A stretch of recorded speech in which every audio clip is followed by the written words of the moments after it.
Assalomu alaykum barchaga. Ancha vaqtlik tanaffusdan so'ng yana Excelda dasturlar tuzish bo'yicha hammaga foydali bo'ladigan video darslarni berishni boshlaymiz.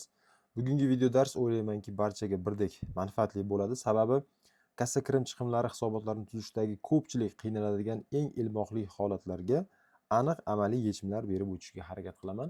Ko'rib turgan dasturingiz amaliy tartibda bir mijoz uchun tuzilgan oddiy, demak, prihod ma'lumotlari, rasxod ma'lumotlari, ya'ni kirim chiqim va shu asosda shakllanuvchi hisobot demak ko'rinishiga keltirilgan. Bugun bu dasturni tuzish bo'yicha demak gaplashmaymiz.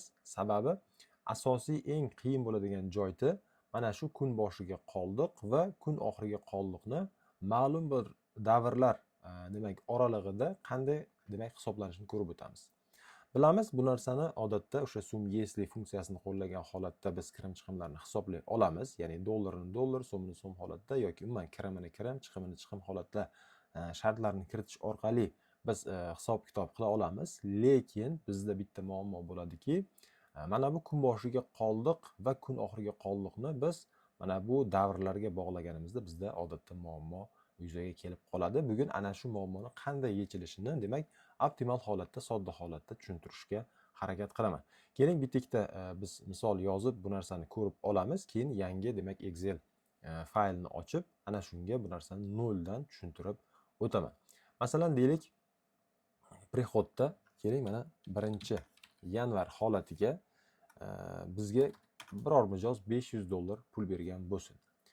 Va rasxodda ham ana shu kuni 1-yanvar kuni dollarda $200 bizdan qanaqadir pul kassamizdan chiqib ketayotgan bo'lsin. Buni hisobotda ko'radigan bo'lsak, mana demak 1-yanvar holatiga demak 1-yanvar kun boshi, ya'ni mana bu kun boshiga qoldiq 0, demak biz hisobni boshladik.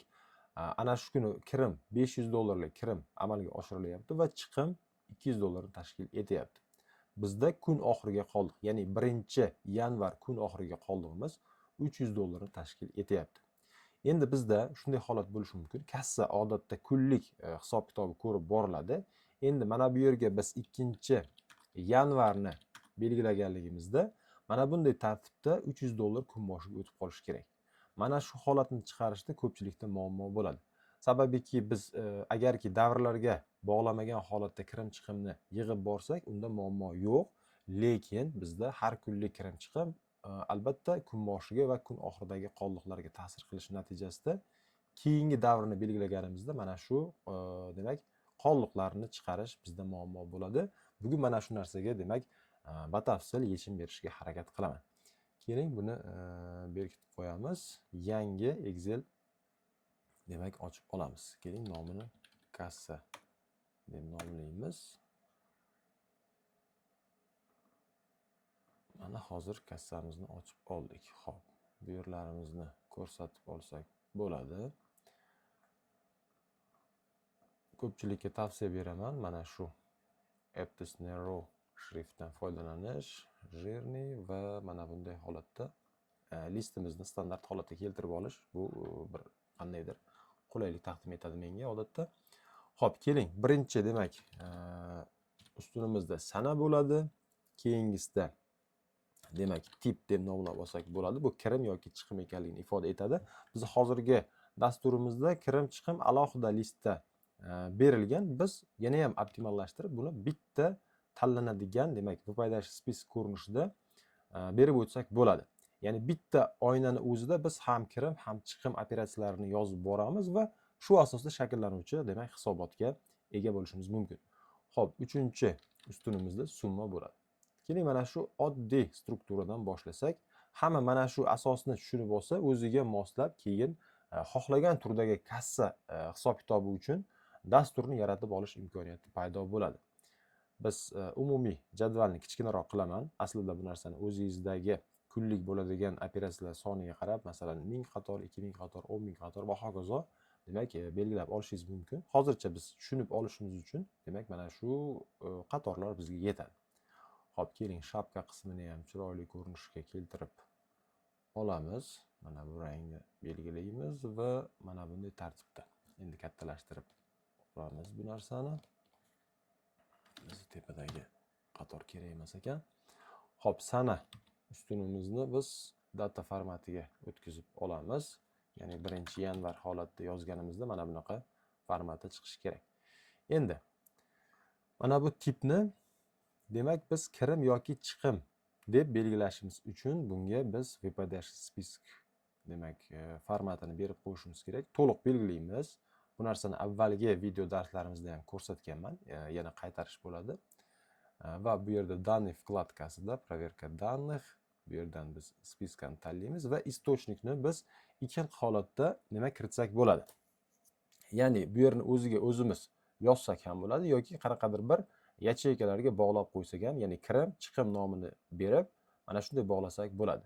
Bitta yomon tarafi bu yacheykaga bog'lashda, agarki bu joydagi kirim, chiqim so'zini siz o'chirib yuborsangiz bilmagan holatda, bizdagi mana bu yerdagi выпадающий спискda bu narsa ko'rinmay qoladi. Shuning uchun agarki siz ro'yxatingiz 2 ta, 3 tagacha bo'ladigan bo'lsa, eng yaxshisi bu yerga demak kirim va nuqtali virgul chiqim deb yozib qo'ygan ma'qul bo'ladi. Okey qilamiz va ko'rsak, mana bizda kirim yoki harfini yozish orqali ham chiqarsak bo'ladi. Bu 2024-yil Office dasturlarida qo'llab-quvvatlaydi, ya'ni 365 bilan integratsiya bo'lgan Office paketda. Demak, mana shunday tartibda biz kirim chiqimni masalan mana shunday tartibda yozib borishimiz mumkin. Yana birinchi kuni endi chiqim bo'lishi mumkin. 300 ming. Mana shunday tartibda biz kunlik operatsiyalarimizni yozib boramiz. Endi asosiy masalaga o'tishdan oldin yana bitta qo'shimcha narsani o'rgatib ketaman. Buni ham adashmasam avvalgi darslarimizda ko'rib o'tganmiz, lekin qaytarish bo'ladi. Keling biz kirim chiqimni demak yozib borganimizda bizga ajrab turish kerak.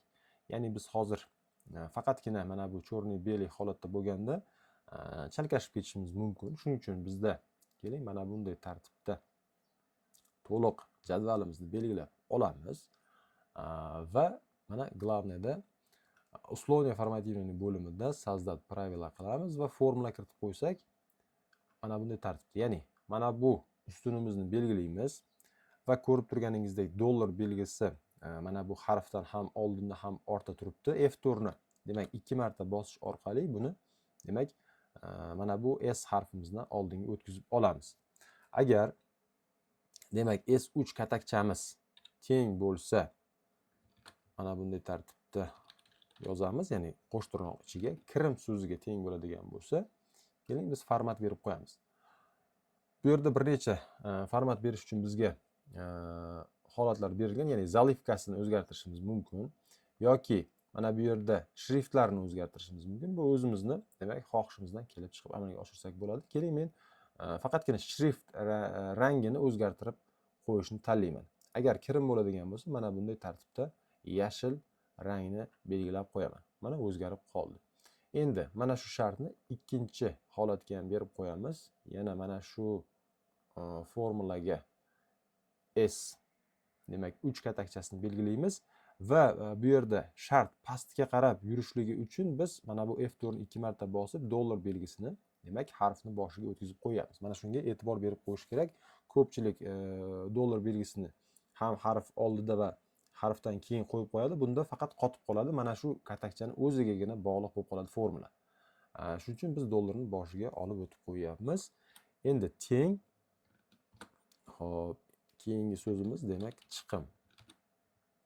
Va formatga kelib, demak shriftlar bo'limida mana bu yerga demak krasniyni tanlab qo'yamiz. Mana bunday tartibda. Mantiq bo'yicha demak kirimlar odatda yashil rangni beradi, chiqimlar esa qizil rangda bo'lishi maqsadga muvofiq, bizga tushunarli bo'lishligi uchun. Xo'p, endi keling asosiy masalamizga o'tamiz endi. Bizda ikkita sana oralig'i berilgan bo'ladi. Buning uchun mana bunday formatni tanlab olish maqsadga muvofiq va bu yerni formatini yana data formatiga o'tkazib qo'yamiz. Ya'ni 1-yanvar yoki 1-yanvar deganimizda mana bunday tartibda ko'rinishi uchun. Endi hisobot ko'rinishimiz odatda standart ko'rinishda qanaqa bo'ladi? Demak, kun boshiga qoldiq. Demak, kirim,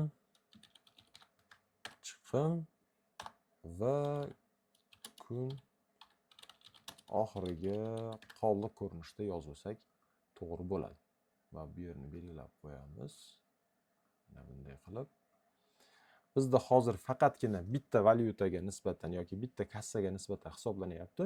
Agarki sizda so'm seyfingiz bo'lsa, dollar seyfingiz bo'lsa yoki qanaqadir kartalar, hisob raqamlari bo'ladigan bo'lsa, mana bu tipdan keyin ana shu qaysi kassadan demak kirim chiqim bo'layotganligini ham tipini beriladi va sum yeslikni biz ishlatayotganimizda ana shunga shart sifatida berib ketamiz. Mana bu demak ustunlarimiz bitta emas, sizdagi kassalar sonidan kelib chiqib, demak ko'paytirib qo'yilishi mumkin bo'ladi. Biz hozircha mana shuni o'zidan foydalanib tursak, demak asosiy maqsadni tushunib olamiz. Endi buni pastga olib qo'yishimiz kerak, sababi bizga berkitilib turish kerak bo'lgan mana bu yerda qo'shimcha qatorlar kerak bo'ladi. Ya'niki kirim va chiqim uchun. Aslida buni hozir biz bitta oynani o'zida ishlayapmiz. Chunki hozir bu narsani berkitib qo'ysak, mana bu yerdagi ikkita qatorimizdan berkilib ketadi. Odatda biz yangi list ochib bu narsani kiritganimiz ma'qul edi.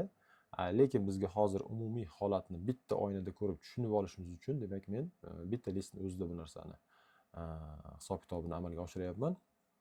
Siz mana shu narsaga e'tibor berasiz. O'zingiz uchun bu narsani o'sha amaliyotingizda qo'llaydigan seryozni dasturni tuzatganingizda alohida listga mana bu hisobot shaklini o'tkazib olishingiz maqsadga muvofiq bo'ladi. Xo'p, endi keling kirim chiqim uchun alohida demak mana bunday tartibda qo'shimcha yaratib oldik. Buni ham bitta pastga olib, mana bu yerga ham bizga bitta qo'shimcha holat kerak bo'ladi. Ya'ni bu bosh qolliq uchun. Buning uchun kerak bu bizni dasturni boshlayotganimizda, har qanaqa dasturni yuritishni boshlayotganda bosh qolliqlar bo'ladi. Masalan, xomashyo qollig'i bo'lishi mumkin, tovarlar qollig'i, kassadagi pullar qollig'i va hokazo va shundan keyin operatsiyalar boshlanib ketadi, kirim chiqimlar. Bizda bu narsani qollig'ini birinchi kirim deb kiritib olishimiz biroz noto'g'ri bo'ladi. Shuning uchun buni qolliq sifatida kiritish uchun bizga qo'shimcha bitta demak qator kerak bo'ladi. Buni ham hisobga olib ketgan ma'qul. Demak, qolliqlar odatda mana bunday tartibda sariq rangda bo'ladi. Kirimlarimiz deylik mana bu ko'rinishda, chiqimlarimiz yana bizda sariq, qizilga moyil bo'lgan rangda bo'lgani ma'qul. Xo'p, endi keling. Biz mana bu kirim chiqim demak ma'lumotlarimizdan foydalanib hisobotimizni shakllantiraylik. Tasavvur qiling, bizni davr boshiga, ya'ni bosh qolliq to'g'rirog'i, masalan 1 million so'm pulimiz bor edi. Shundan biz demak kirim chiqimlarni boshlab ketishimiz kerak. Endi keling. Masalan, mana bu kirim chiqimni amalga oshirish uchun, ya'ni bizga ko'rinadigan hisobot shakli uchun biz odatda qanaqa formula yozamiz? Biroz kichraytirib mana bu demak qatorlarimni qisqartirib olaman mana bunday qilib. Xo'p, keling mana buni ham o'chirib qo'yamiz chiroyli ko'rinish uchun. Xo'p, demak kirim. Demak teng bizni odatdagi juda ko'p ishlaydigan funksiyamiz sum если ml. Demak, birinchi diapazon summirованияga, birinchi argumentga biz berishimiz kerak mana bu summa ustunini tanlab qo'yamiz. Nuqta virgul. Diapazon условияsiga, ya'ni diapazon shartiga biz mana shu kirim chiqimlar ustunini tanlashimiz kerak va buni shartiga biz tenglaymiz mana bu kirim so'ziga. Keyingi shart diapazonimiz demak sanalar. Mana shu sanani tanlaymiz. Demak, nuqtali virgul va условияsiga endi biz berishimiz kerak katta yoki teng ko'rinishda mana shunday tartib berishimiz kerak. Ko'pchilik mana shu holatda ham adashib qoladi. Chunki filtr funksiyasi bilan ishlaganimizda qo'sh tirnoq qo'yilmagan holatda bo'ladi bu narsa. Lekin sum если mm bilan ishlaganimizda demak условия sifatida bersak, buni qo'sh tirnoq ichiga yozamiz va mana bunday belgini, ya'ni ampersand belgisini qo'yishimiz kerak bo'ladi. Va buni biz sanaga bog'laymiz. Demak, 1-yanvardan katta yoki teng bo'lgan oraliq uchun summalarni yig'ib bersin va shu bilan birga endiki biz agar mana bu yerga deylik 10-yanvar intervalni belgilasak, keyingi shartni bermasak, bizda 1-yanvardan katta bo'lgan hamma demak qiymatni demak yig'ib qo'yadi. Ya'ni kirim bo'yicha shartni oladi va sanalar bo'yicha shartni olayotganda 10-yanvarga qaramagan holatda keyingi sanalarga ham demak o'tib ketib qolishi mumkin. Shuning uchun buni oldini olish uchun biz keyingi shartni berib qo'yamiz. Diapazon uslubiga yana biz sanani tanlaymiz va nuqta virgul yana qo'sh tirnoq ochgan holatda kichik yoki teng qo'sh tirnoqni berkitib yana ampersand va kun oxiriga bo'lgan mana bu sanamizni tanlab qo'yishimiz kerak bo'ladi. Endi qavsni yopamiz va enterni bosamiz. Ko'rsak, mana bizda 1-yanvardan 1-yanvargacha, ya'ni 1-yanvar ertalabdan 1-yanvar kun oxirigacha bo'lgan mana shu oraliqdagi hamma kirimlarni yig'ib beryapti. Demak, mana bu yerga hozir men 2-yanvar uchun uzr, lotinchada yozib yubordim. Mana kirimni deylik 200 ming so'm kirim qiladigan bo'lsam, buni mana bu yerga yig'mayapti. Ya'niki biz faqat 1-yanvarni tanlaganligimiz uchun. Endi kun oxiriga qoldiqni men 2-yanvar qilib sanani tanlaydigan bo'lsam, mana bunday tartibda 700 mingni bizga hisob-kitob qilib beryapti. Endi chiqimimizni ham xuddi shu tartibda amalga oshiramiz. Faqat buning uchun biz mana bu umumiy diapazonlarimizni F4 orqali qotirib qo'yishimiz kerak. Lekin mana bu G12, ya'ni mana bu kirim so'zini tegmaymiz, ya'ni formulani pastga tortganimizda bu narsa shundoq tushib qolishligi uchun bu diapazonni ham qotiramiz.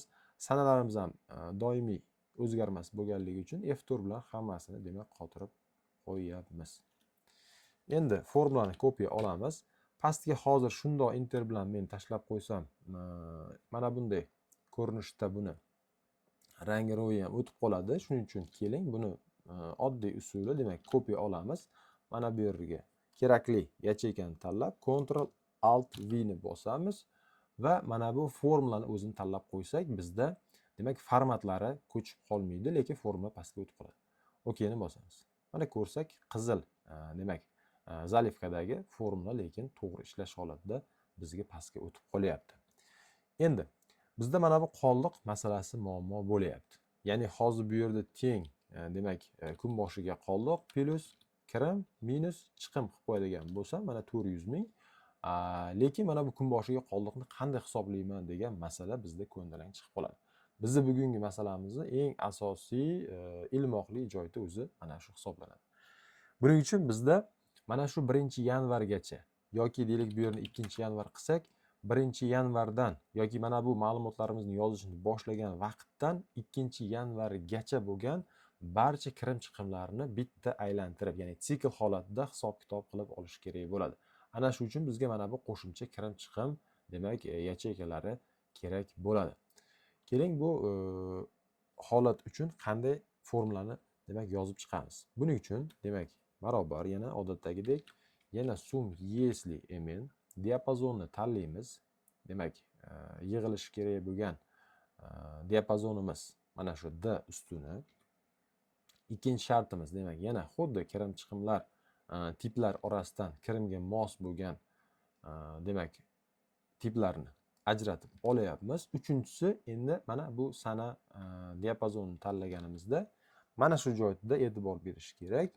Demak, qo'sh tirnoq ochamiz. Endi biz kichik tengni bosmaymiz, faqatgina kichik ishorasini qo'yib, demak mana bu 2-yanvardan avvalgi bo'lgan barcha kirimlarni mana shu joyga yig'ib olamiz. Enterni bosamiz. Mana 500 minglik mana bu 1-yanvarda bo'lgan kirimni bu yerga qo'shib qo'yapti. Bu yerda 2-yanvar bo'lganligi uchun bizda mana bu kirimda 1-yanvar ma'lumotini olmayapti. Lekin 1-yanvardagi ma'lumotni biz xuddiki parda ortida mana bu yerda qayta hisob-kitob qilib olyapmiz. Endi keyingi holat uchun ham xuddi shunaqa chiqim uchun ham shuni qo'llab qo'yamiz. Faqat keling, buning uchun shunchaki buni olamizda bizda formulani doimiy pastga tortishga hojat yo'q. Bitta katakchada bo'lganligi uchun mana bunday qo'yamiz va buni pastga tortib qo'yamiz. Ya'ni chiqim uchun ham xuddi kirim uchun yozgan formulamizni faqat chiqimga nisbatan bog'lab qo'ysak bo'ldi. Mana bunday tartibda. Endi kun boshiga qoldig'imizni demak teng mana bu bosh qoldig'imizni yozib olganmiz. Bir marta, ya'ni dasturni boshlashda kiritib olganimiz bor va kirimni bunga qo'shamiz. Plus kirim minus chiqim. Mana shunday ko'rinishda. Mana bunday tartibda yozib olamiz. Endi mana bu asosiy hisob-kitob jadvalimizni tuzib oldik, buni tushundik. Ma'lumotlarimizni yozib sinab ko'rishimiz kerak bo'ladi. Bu yerda keling mana 1-yanvardan 2-yanvargacha oraliqni ko'radigan bo'lsak, bizdagi bosh qoldig'imiz, demak kun boshiga qoldiq sifatida o'tib qolyapti va kirim mana bu 700 ming va chiqim 300 ming. Va shu asosda demak umumiy 1 mingdan 300 mingni ayirib 1 mingni chiqarib beryapti. Endi bizda mana bu yerda 2-yanvarni o'zini ko'rsatadigan bo'lsak, ya'ni 2-yanvar kun boshidan kun oxirigacha o'zini ko'radigan bo'lsak, bizdagi mana bu 500 mingimiz mana bu yerdan o'yindan chiqib ketyapti. Xuddiki bu parda ortiga o'tib, mana bu yerda qayta hisob-kitob bo'lib, bizga 2-yanvar kun boshiga bo'lgan qoldiqni 1 200 ming qilib chiqarib beryapti. Va shunga bizda mana bu 200 ming qo'shilgan holatda demak, o'z-o'zidan hozir ko'rgan 1 mingimiz demak, xatosiz yana shakllanib beryapti. Mana shu holat kassada ko'pchilik qiynaladigan holat. Buni faqatgina kassa uchun emas, balki qanaqadir debitor kreditorlik hisob-kitoblarini amalga oshirayotganda ham bizda bo'ladi. Deylik, ma'lum bir klientlarni ma'lum bir davr oralig'idagi demak, oboroti, bergan pullarni ko'ramiz va shu bilan birga o'sha kun boshiga yoki kun oxiriga bo'lgan qoldiqlarni ham hisob-kitob qilish kerak bo'ladi. Shunda mana shu prinsipga asoslanib biz demak ana shu sanagacha, ya'ni mana bu 2-yanvar kun boshiga bo'lgan sanagacha bo'lgan barcha oborotni mana bunaqa ko'rinishda demak hisob-kitob qilib olishimiz kerak bo'ladi va shu asosda qoldiqlarni bexato davriga moslashadigan qilib demak tuzib qo'ysak bo'ladi. Bugungi asosiy demak darsimiz mana shundan iborat edi. Albatta amaliyotingizda qo'llab ko'ring, juda ham manfaatli, foydali bo'lgan bilimlar. E'tiboringiz uchun kattakon rahmat.